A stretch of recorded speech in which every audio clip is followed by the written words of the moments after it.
In the early morning hours of February 25th, 2024, a text message pierced through the darkness of Birmingham, Alabama. The timestamp read 7:46 a.m. The message was desperate, specific, and terrifying. I'm being held hostage. Send the police. Don't call. 20-year-old Mahogany Jackson had been reaching out to her family all night. Phone calls, Facebook messages, pleading for help.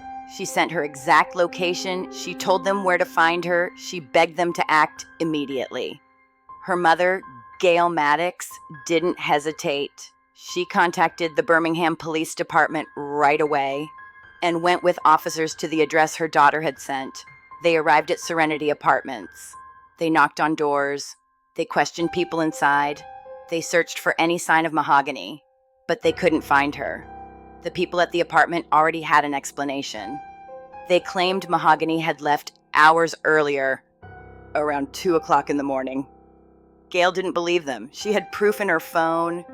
That message had come through at 7:46 a.m., more than 5 hours after they claimed her daughter had left. Those would be the last messages anyone would ever receive from Mahogany Jackson. By the time the sun fully rose that morning, Mahogany was already gone.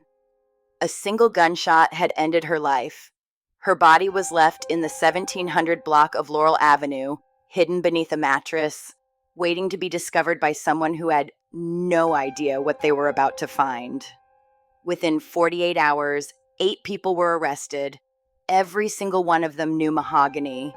Every single one of them appeared in at least one of 8 videos recorded during her final hours. What began as a confrontation over a stolen weapon spiraled into 30 hours of unimaginable cruelty. This is the story of Mahogany Jackson, a case that shocked the city of Birmingham and revealed how quickly people we trust can become the most dangerous. This is not a story told for shock value. It's told to understand how a single confrontation turned into one of the most disturbing cases in Birmingham's recent history. This is Crime Core TV. In a shocking and difficult murder case, all 8 suspects in the Mahogany Jackson killing will now face the death penalty. Now, she's the young mother who was kidnapped, tortured, and murdered. And tonight, her mother tells us she believes all of those suspects deserve whatever they get. Your reporter, Bria Chapman, keeping you on top of this case from the very beginning, joining us now in studio. Bria, you talked to family and prosecutors. What are they saying?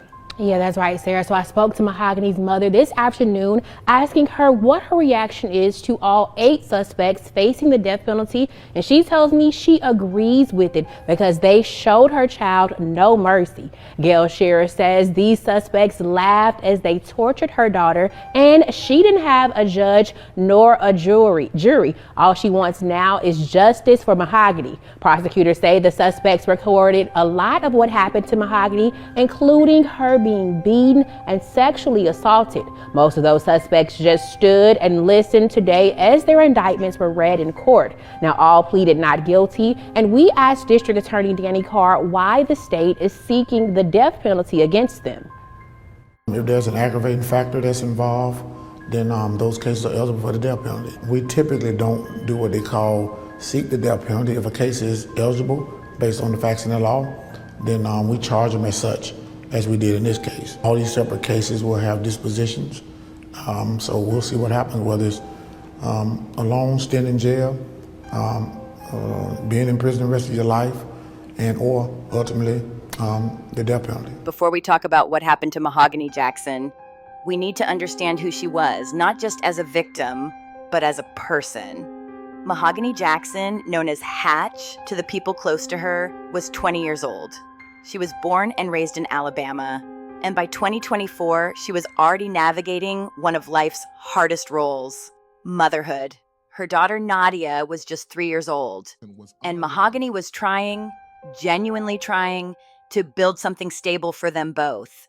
Friends describe her as social, outgoing, full of energy. She loved doing hair, loved switching up her style, and she was trying to figure life out in real time, but her path hadn't been smooth. Mahogany had made mistakes. the kind that created distance between her and her mother, Gail Maddox, arguments, choices Gail didn't agree with, moments that strained trust, and Mahogany knew it. By the end of 2023, something shifted. On December 26th, she sent her mother a message. "I just want you to know I love you. I want to make you proud. I'm ready to listen, Ma." She talked about changing direction, about becoming better. 2 months later, she would be gone. That message is the heart of this case because it shows us who Mahogany was becoming. Not perfect, but trying. Before we continue, if you value carefully researched stories told with respect, you can subscribe to CrimeCore TV. It helps these stories reach more people. 2024 didn't begin as a tragedy. It began with a dispute. A weapon had gone missing. Money was believed to have been taken. Mahogany wanted answers. She went to confront Brandon Pope, someone she knew, someone she felt comfortable approaching directly. The confrontation escalated. Mahogany demanded answers, and then she forced Brandon to strip down to prove he didn't have what she was looking for. He complied. She confirmed he didn't have it, and that should have been the end. But humiliation doesn't disappear quietly. Brandon felt exposed, disrespected, angry. He turned to another man present, Francis Harris, and he told him to do something. That moment changed everything. What started as confrontation became retaliation. Other people joined in. Mahogany was outnumbered. They took her. She was brought to Serenity Apartments, and for the next 30 hours, she was held there against her will. February 24th, 2024 started like many other days, but it would end in a way no one could have predicted. To understand how everything spiraled out of control, we need to understand what led Mahogany to Brandon Pope's apartment that day. According to reports, a weapon was at the center of a dispute. The details suggest Mahogany had allegedly taken the weapon from someone, and then it had been taken back from her. The specifics aren't entirely clear, but what is clear is that Mahogany was upset. She wanted answers. She wanted to know where the item had ended up. There was also the issue of money. Mahogany believed money had been taken from her purse, and she had suspicions about who might be responsible. So that afternoon, Mahogany made a decision. She went to confront Brandon Pope.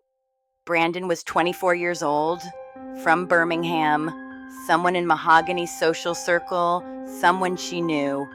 When she arrived, she didn't come quietly. She demanded to know where the weapon was. She questioned him about the money, and then, according to reports, she did something that would become the catalyst for everything that followed. She made Brandon strip down in front of her to prove he didn't have what she was looking for. Brandon complied. He stripped down. Mahogany confirmed he didn't have the weapon. And by all rights, that should have been the end. She should have left. He should have let it go. But it didn't end there, because while Mahogany got her answer, Brandon Pope was left with something else: humiliation. He had been forced to strip in front of someone, to prove his innocence in a way that stripped away his dignity, and that feeling didn't sit well with him. Brandon turned to another man present. His name was Francis Harris. Francis was 25 years old, also from Birmingham, also part of the same social circle. According to investigators, Brandon told Francis to do something to Mahogany, to retaliate. And that is where everything changed.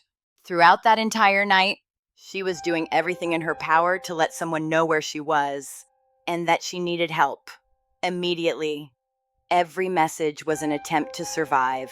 Every call was a lifeline thrown into the darkness, hoping someone would grab hold and pull her to safety. She kept trying. She sent her location, not a vague description, her exact location. She told them precisely where she was. She gave them every piece of information they needed to find her. Her family received those messages and acted immediately. Mahogany's mother, Gail Maddox, contacted the Birmingham Police Department right away. This wasn't a situation where the family hesitated. They didn't wait. They didn't wonder if it was serious enough. They knew their daughter was in danger, and they acted. Gail went with law enforcement to the location Mahogany had sent.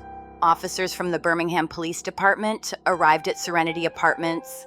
They made contact with people there. They questioned individuals. They spoke to people who were inside that apartment. And here's one of the most troubling aspects of this case. One of the people they spoke to that day was actually one of the suspects involved in holding Mahogany.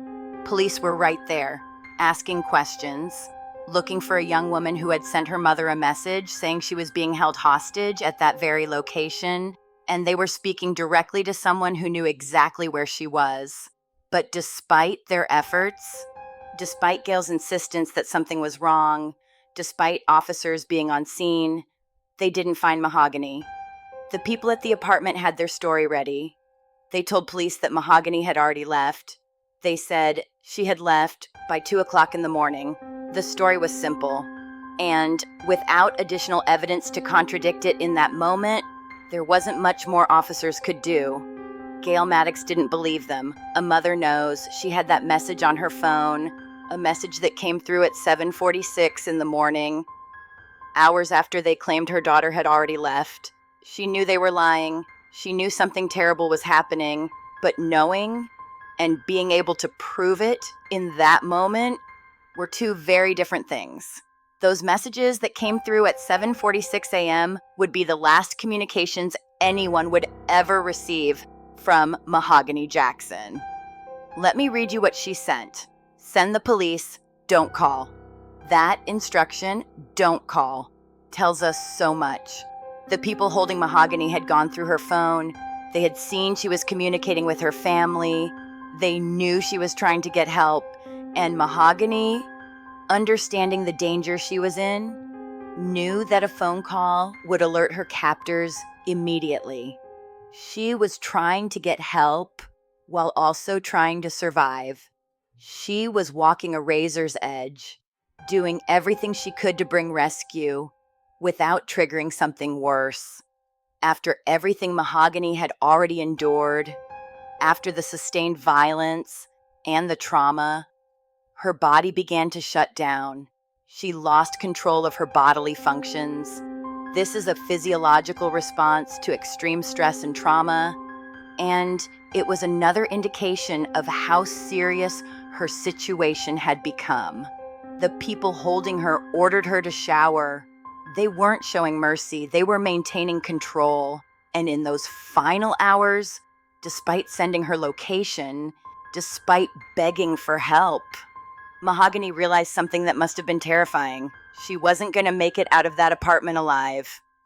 I want to pause for just a moment. If stories like this matter to you, subscribing helps make sure these investigations continue. The next morning, February 25th, Mahogany was put into Francis Harris's car. With him were Brandon Pope and Jeremiah McDowell. The three of them took Mahogany with them. Their stated reason was that they were going to clean out Francis's car. But according to reports that would later emerge, Francis told Mahogany something different.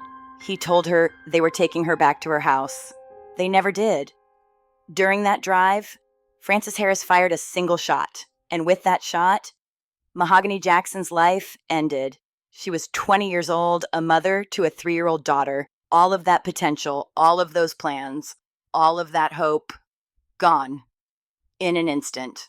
Mahogany's body was left in the 1700 block of Laurel Avenue in Birmingham, placed under a mattress, as if she could be hidden away. But that's not what happened. Later that same day, a passerby made a discovery, and that discovery triggered a criminal investigation that would shake the city. As investigators worked to understand what had happened, Mahogany's mother was doing what any mother would do. She was searching for answers. She took to social media, posting a message that spread quickly through Birmingham. Please share this post. My daughter sent a message this morning at 7:46 saying she was being held hostage and sent her location. Don't call. Send the police in a hurry. If anyone knows anything, please call me. The community responded. Within 48 hours of Mahogany's body being discovered, 7 people were in custody. Think about that. In a time when so many cases go unsolved, 7 suspects in 2 days. How did that happen? According to reports, a witness came forward. That witness had copies of some of the videos recorded during Mahogany's captivity. 8 videos in total, recorded by the suspects themselves. Those videos, along with location information, became the break investigators needed. They didn't just have stories, they had proof, digital evidence showing who was involved and what they had done. Technology created an undeniable trail.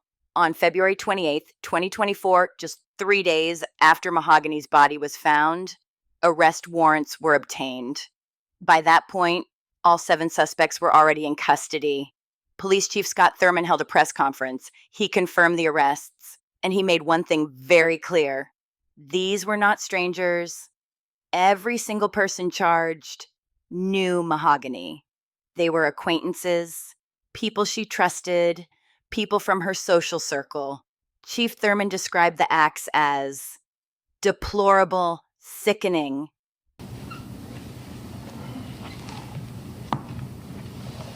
So good evening. The Birmingham Police Department announces 7 arrests have been made in the Mahogany Jackson homicide investigation. On Sunday, February 25th, 2024, the Birmingham Police Department officers began investigating the missing persons case of 20-year-old Mahogany Jackson. Mahogany sent a text message to a family member that she had been kidnapped. Early the following day, officers and detectives discovered Mahogany's body in the 1700 block of Laurel Avenue. Investigators determined that she had been shot. With assistance from the community, detectives were not only able to locate Mahogany Jackson's body, but detectives took 7 suspects responsible for Mahogany's murder into custody within 48 hours of this investigation. On Wednesday, February 28, 2024, detectives were able to obtain arrest warrants for the following suspects. Giovanni Clapp, black female, 23 years of age. She is charged with felony murder, kidnapping first degree, sodomy first degree, and assault second with injury. Blair Green, black male, 25 years of age of Birmingham, is charged with felony murder, kidnapping first degree, and sodomy first degree. Tasia Lewis, black female, 25 years of age of Birmingham, is charged with felony murder, assault second, injury with a weapon. Francis Harris, black male, 25 years of age of Birmingham, Alabama, is charged with capital murder, sodomy first degree, and capital murder and kidnapping first. Sanaya McCall, black female, 23 years of age of Bessemer, Alabama, is charged with felony murder, kidnapping first, and sodomy first. Jeremiah McDowell, black male, 18 years of age of Bessemer, Alabama, is charged with capital murder, sodomy first, and capital murder with kidnapping first. Brandon Pope, black male, 24 years of age of Birmingham, Alabama, is charged with capital murder, kidnapping first, and capital murder with sodomy first. The facts of this case are deplorable and sickening. Saddest of all, they were made public by the suspect's decision to videotape portions of this horrific act. We hope to shield Mahogany's family and friends by withholding specific facts surrounding the investigation. However, we have determined that Mahogany was a victim of sexual assault with murder and kidnapping. Recently, Mayor Randall Woodfin and the Birmingham Police Department have urged the public assistance to help the Birmingham Police Department investigate violent acts such as these described in this case. In Birmingham, you answered the call. It's hurtful to know that 7 individuals could participate in such vile acts, but this case highlights the strengths and the effectiveness of the partnership between the Birmingham Police Department and our community, as 7 suspects are now behind the bars and will soon be in custody of the Jefferson County Jail with no bond. And I'll tell you, as many of you know, I served a number of years in the homicide unit, and this is undoubtedly one of the most heinous acts I have seen in my career. It's absolutely disgusting. And I'm very thankful to the men and women of the Birmingham Police Department who've worked tirelessly for many days and at very long hours to bring resolution to this particular case and get these individuals off the streets of Birmingham. And I also want to highlight the assistance of the citizens of Birmingham who came forward and gave us information that led to the arrest of these individuals. And I can't thank them enough.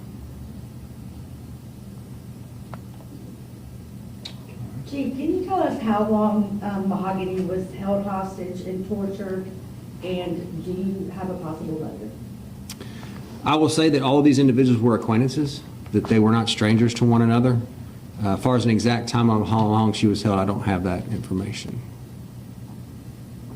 And do you have a potential motive? I'll just say that they're all acquaintances of one another. I know on early Monday morning, you all went out there with the family to go look for her. What happened during that time? Were you all able to find her? Or clearly not at that moment, but what happened? How did you? Well, Monday's when we found her body. Sunday's when we got the information about the fact that she had been kidnapped and began a search to try and locate her. It was in the early hours of Monday morning that we received information that led us to where her body was, so we were able to recover and begin a homicide investigation at that point. So in no way you all made it to the apartment complex that was in question? We had been to that apartment complex on Sunday, yes. So what happened there? Did you make contact with any of the We did make suspects at contact the with time? someone. We did question some individuals. What came of that conversation? One of those individuals is charged. Did they admit to that? I'm not going to get into the specifics of the case because that would hurt the criminal case, but it was all pieces of the puzzle, I guess, if you could say. And how do situations like these work with her texting her family members saying she was being hostage or asking them to send the police? And you go to this apartment, can you just go in? Is that probable cause? Like, how does that work? So we have to look at the totality of circumstances. Each case is different, has a different set of facts. We have to look at what we've got. And then, there's different ways, whether we need to obtain a search warrant, we can gain consent, or as you kind of alluded to, if the facts are just egregious enough, then we could go in and make sure no one's in danger. So of the 7 people, have most of them been compliant and talking to detectives who've been working on this case? There again, that's something that will need to come out in court. That's part of the criminal case. Chief, how exactly did the public assist in identifying these suspects, and are you confident that these are all of the suspects involved? I am very confident that this is all the suspects. Just them giving us some of the information that they had seen, that they had been made aware of, giving that information to our detectives so they could follow up from there, which led us to the culmination of these individuals being in jail today. Chief, I know you said you can't tell us the motive right now, but I saw, is it true, can you confirm, has there been like a video going around of a fight prior to the murder that occurred? Well, I won't necessarily say there was a fight. There's videos of some of these heinous acts taking place, and that's something that was a pivotal piece of the investigation. So I'll just leave it at that. Chief, how big of a role would you say those text messages and her contacting her family, how big of a role did that play? Well, I think that was a very big role because that kind of got the police involved. Otherwise, we wouldn't have been involved prior to that time had that information not gotten out to someone so they could alert us so we could begin an investigation. The investigation initially began as a missing persons case. Our investigators spent all day out, most of that night, trying to locate her, following up on leads to see where she could be and things of that nature. And then, unfortunately, a few hours later, we received information of where her body was. We went to that location and did indeed find her body. Chief, I just want to clarify something from earlier. Did the suspects all knew each other? Did they also know the victim? Yes. Okay. Everyone involved in the case, victim suspects, were all acquainted with one another. Can you say if the person that led you to Mahogany's body is one of the suspects? They are not. And do you know where Mahogany was shot? Was that the apartment complex or? There again, that's some of the facts that the detectives have they're presenting in court. How much longer do you think it'll take to kind of sort of wrap this case up before you get to court? Are there more things that you're gathering? There's constantly always things, that are ongoing in a case. There's a lot of other leads and things to follow up on, testing of evidence, getting, things back from search warrants, things of that nature. So there's always, just because an arrest is made, there's still a lot of things that need to be done before we get to court to make sure that every stone is unturned, everything is checked into and evaluated. Do you all think that these are the only people that were involved, all 7? Yes. Yes. How many other locations was she taken to other than the first apartment? There were some others. There again, that's something that's kind of critical to the case that, only the people involved would know some of that information, so sharing that with the public could potentially hurt the criminal case in the future. Can you say if she was killed at the location she was found or killed somewhere else? I don't have that information. Is there anything you want to say to the community? I know we've had for several weeks, days, have been talking about homicides happening, and in 48 hours, people came forward, which is not common in some of the cases that you all are dealing with. Is there anything that you want to say to those folks who came out and helped the detective business? I would just like to drive home to, our citizens that this is the outcomes that we can have when we all work together. We can get these people off the street very quickly to ensure the safety of everyone in Birmingham when we all work together and information is shared. And so these men and women who work in the Birmingham Police Department work very hard. They haven't hardly been home working on this case and some of the other cases, but this is what can happen when we all work together and we share information. They won't stop as long as there's things to work on, and as long as the public shares that information, we'll continue to follow up on it. All right. Thank you, everyone. On March 9th, 2024, Mahogany Jackson was laid to rest. Her mother, Gail Maddox, stood before family and friends, trying to find words for a loss that has no adequate words. Mahogany's 3-year-old daughter, Nadia, was there, a little girl too young to understand that her mother was never coming home. In an interview, Gail spoke about what life looked like now. 8 months later, knowing there was nothing she could do to save her baby. I'll get sad thinking about, how much life she still had ahead of her. That's gone. There's nothing I can do about it. It's nothing I can do about it. I used to say to my kids all the time, hey, whatever issue you got, come to me, I'll help you with it. I can't fix this. There's nothing that I can do to fix what happened to my daughter, for my granddaughter, just so that she can see her mom alive. You know what I'm saying? That's heartbreaking. My granddaughter is going to grow up and not get to see her mom again. I'm never going to see my daughter again. That's not right. I have to play videos of my daughter for my granddaughter just so she can see her mom alive. That's heartbreaking. My granddaughter is going to grow up and not get to see her mom again. I'm never going to see my daughter again. It's not right. Mahogany's sister also spoke. She talked about the future that had been stolen, thinking about how much life she still had ahead of her. That's gone. The family was dealing with layers of trauma, the loss itself, the way it happened. On March 13th, 2024, 6 of the 8 defendants appeared in court for a preliminary hearing. Judge William Bale presided. The courtroom was packed. Family members, media, members of the public, everyone wanting to see whether justice would move forward. During the hearing, prosecutors presented their evidence, frame by frame. Cell phone videos were shown, videos the suspects themselves had recorded, footage showing Mahogany being kidnapped, showing the violence, showing her being held against her will. The defendant sat quietly. No emotion, no reaction, no visible remorse. The lead detective testified. This was when it became public knowledge that Frances Harris had been identified as the person who fired the fatal shot. At the end of the hearing, Judge Bale ruled there was probable cause. The case would go to trial. He determined which defendants would face capital-level charges.